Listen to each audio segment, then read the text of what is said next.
Hello viewers, welcome to CEC UGC Gurukul lectures.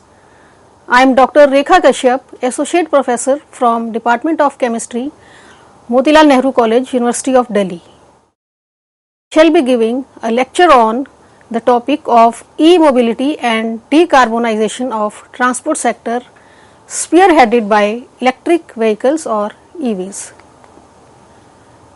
Viewers, this is a very relevant and prospective topic as we know that the depleting hydrocarbon resources and their increasing consumptions is leading to an environment degradation caused by excessive greenhouse gas emissions like carbon dioxide, and also for handing over a better environment to our future generations, we need to decarbonize energy, industry and transport sector.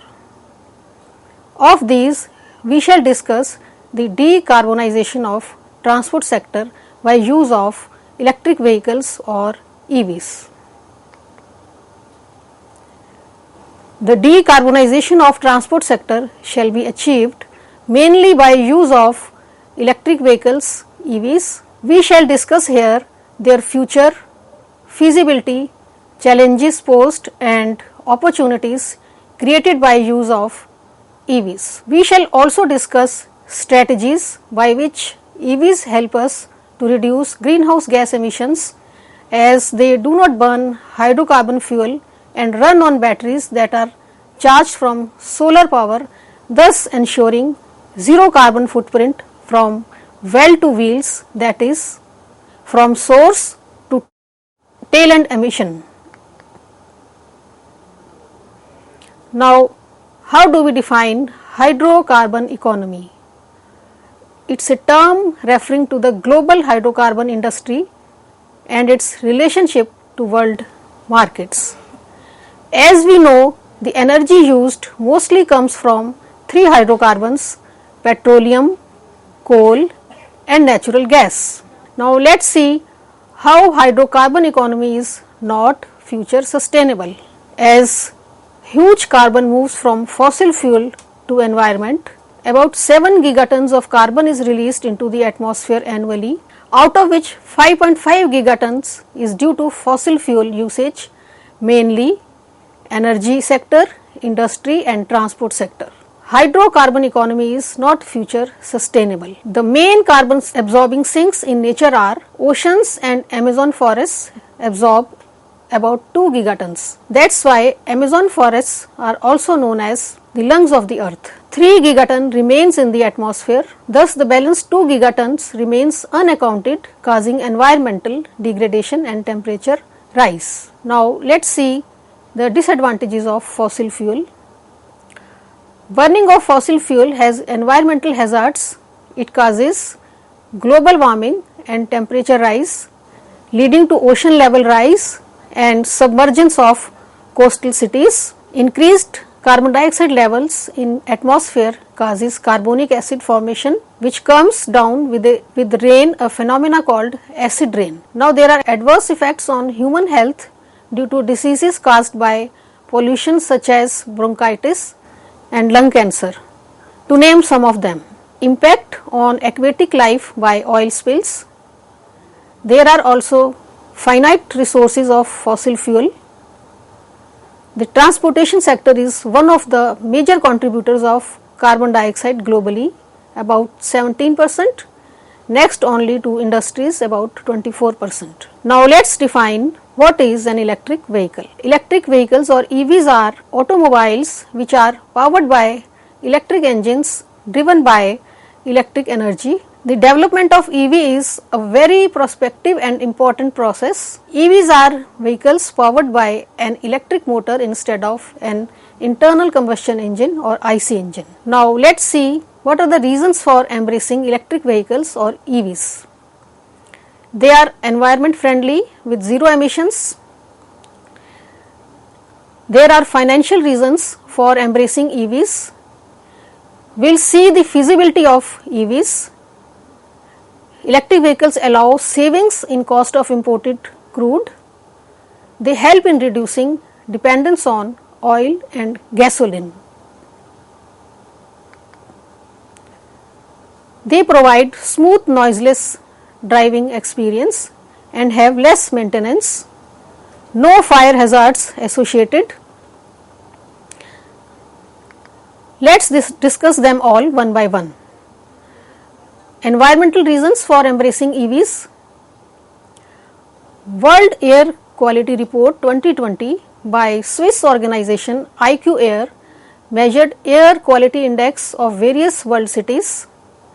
As per report, 22 out of 30 most polluted cities are in India, with Delhi ranking as the most polluted capital city of the world. Now, India is 7% of greenhouse gas world emitter, that is 2.62 billion tons. Per capita emission is presently half of the world average. India shall be the topmost emitter by 2040.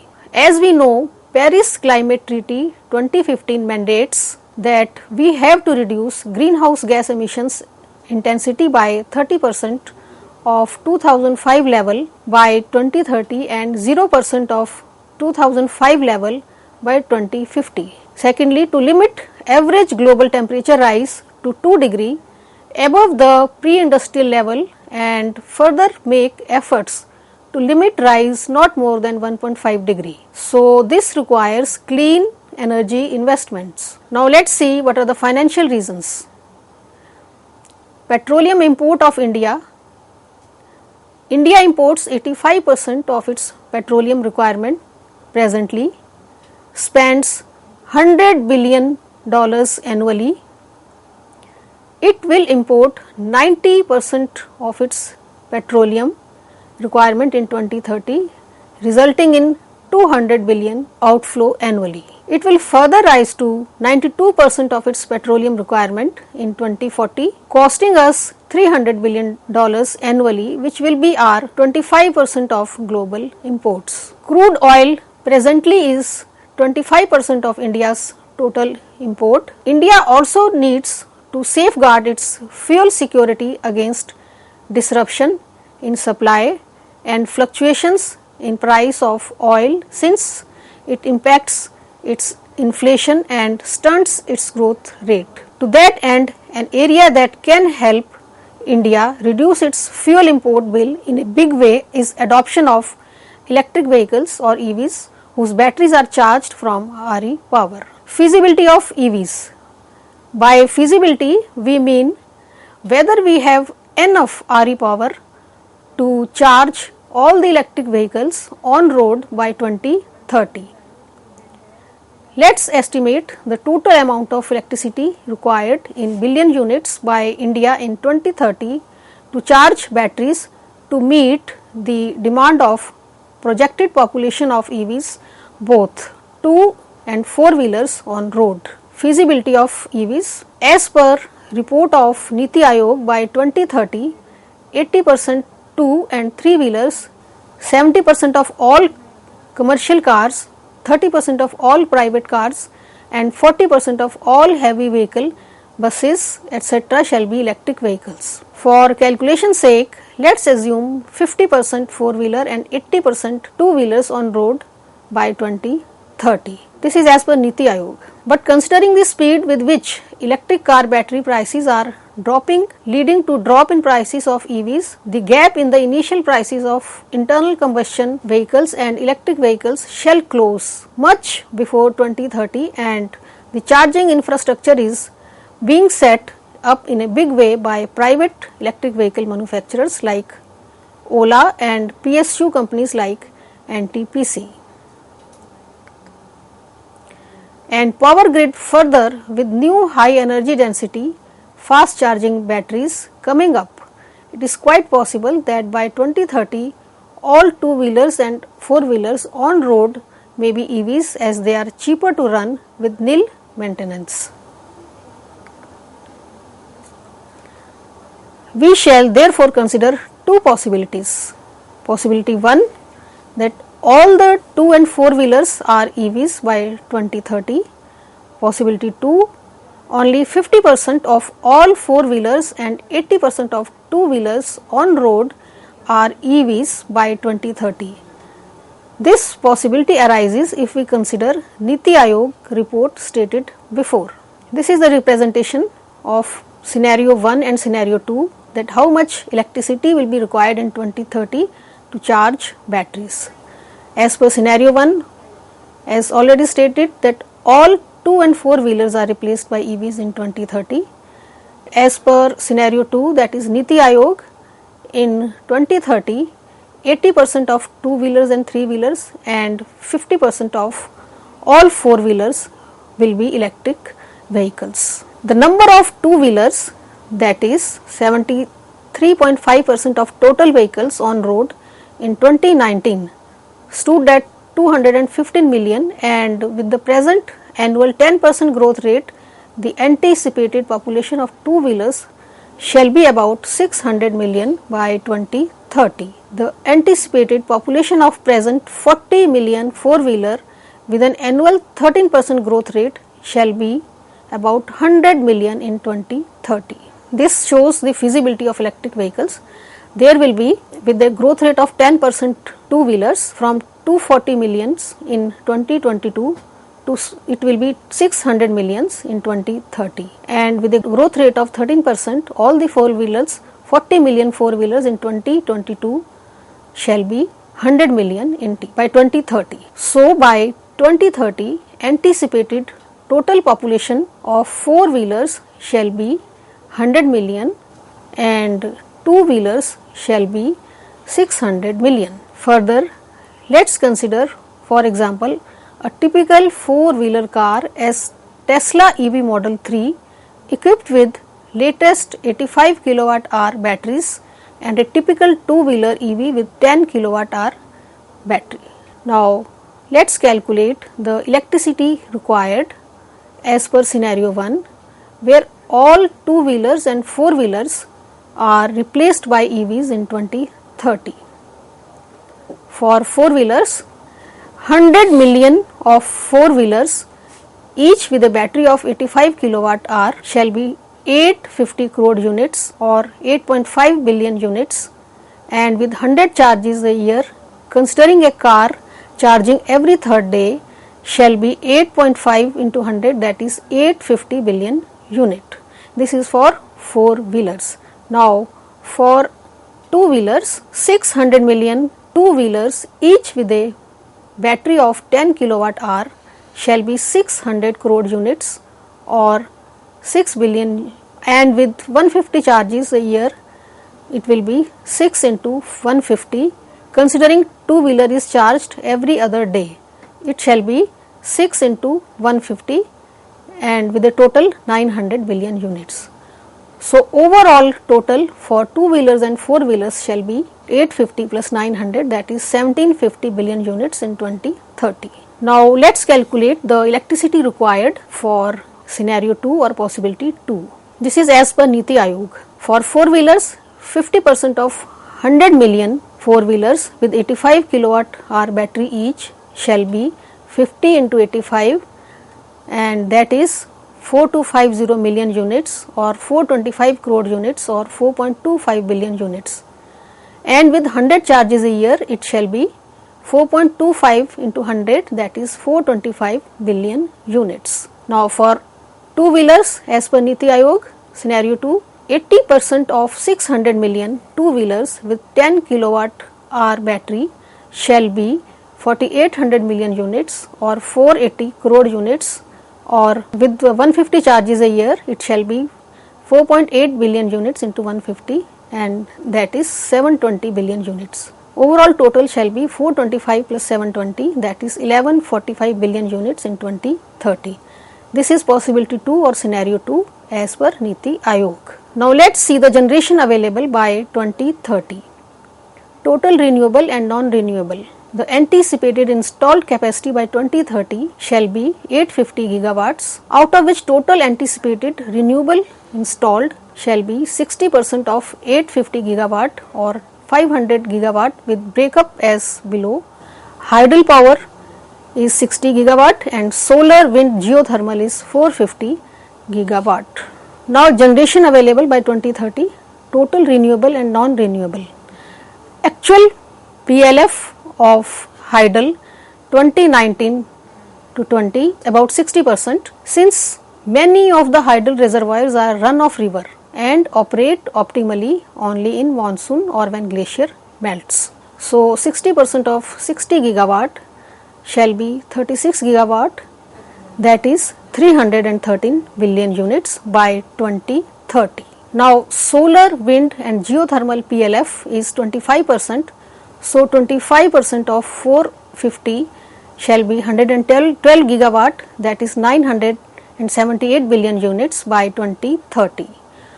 So total clean, cheap, renewable energy available technically, that is hydel plus solar plus geothermal, shall be 313 plus 978, that is 1291 billion units by 2030. Renewable energy available of 1291 billion units is sufficient to meet scenario 2, that is 50% of 4-wheelers and 80% of 2-wheeler EVs. This is as per Niti Aayog. So for scenario 1, for meeting charging requirements for 100% EV on road, renewable energy generation shall fall short by 1750 minus 1291, that is 459 billion units. This is the reason for Niti Aayog to think for second scenario, which is feasible practically, though market forces will tilt towards scenario 1. And considering 100% PLF for non-renewable energy plants, RE plants, coal, gas and lignite, their generations would be 340 gigawatt or 2958 billion units, and adding actual RE generation of 1291 billion units, the total anticipated available generation shall be 4249 billion units in 2030, and we take 100% EVs on road as per scenario 1 by 2030. Then EVs shall be consuming 1750 billion units or about 40% of all electricity generated in 2030, and we have still not added railways consumption in this. Amazing indeed, but in line with developed economies like USA, where transportation sector today consumes 25% of total electricity generation. Now let us see the savings in cost of imported crude. Calculation in annual saving petrol costs for an ICE, internal combustion engine car. Consider a car run per day as 50 km and for 24 days per month shall be 50 into 24, that is 1200 km per month or 15,000 km per year approximately. At cost of petrol rupees 100 per liter and mileage of IC car is 10 km per liter. Now savings in cost of imported crude. Petrol consumption per year per car for 1500 liters shall be 1500 into 100, that is rupees 1.5 lakhs per year. Petrol consumption by 10 crore cars in 2030, that is 1.5 into 10, that is 15 lakh crores.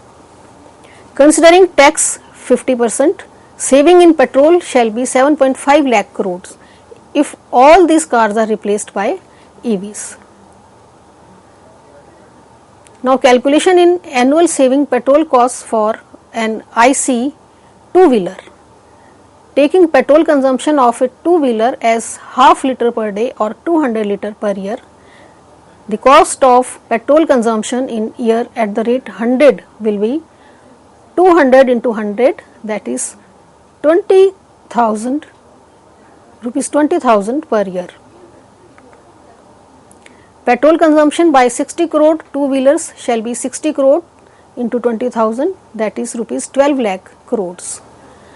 Assuming 50% taxes on petrol, the total saving in petrol will be 6 lakh crores if all two-wheelers are replaced by EVs. So total saving will be 7.5 lakh crores plus 6 lakh crores, that is 13.5 lakh crores annually, if EVs replace all IC vehicles by 2030. For a major oil importing country like India, which imports about 85% of its crude, and with the projected level of oil import increasing in coming decades, the switch from IC vehicles to EVs shall not only reduce oil import bill by 13.5 lakh crore annually, but shall also bolster its foreign exchange reserves and make its economy more resilient. Furthermore, this shall reduce pollution in cities and metros make their air cleaner and healthier, thus reducing respiratory diseases and improving quality of life. Now let's see the cost benefit due to EVs.